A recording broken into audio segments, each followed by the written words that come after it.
lang wala siya. Ano na lang?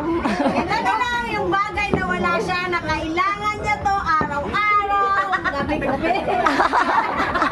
Kailangan na to. Ang napuno na, alam ko kung tata. Regalo. Ito lang ang tawag.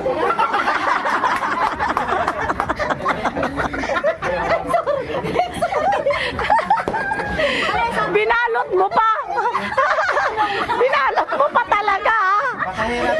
Kahirap naman yan. Galing yan sa Baguio. Ayusin mo. Galing yan sa Baguio.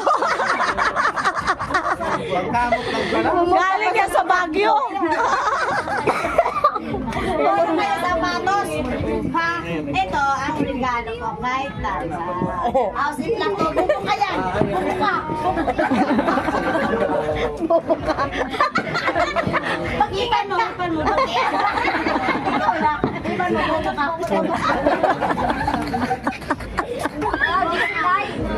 Charger. Kasi wala akong charger sa bahay. Ay. Ano? Meron na ako lahat kaya masaya. Ano? Ano? Ito talaga.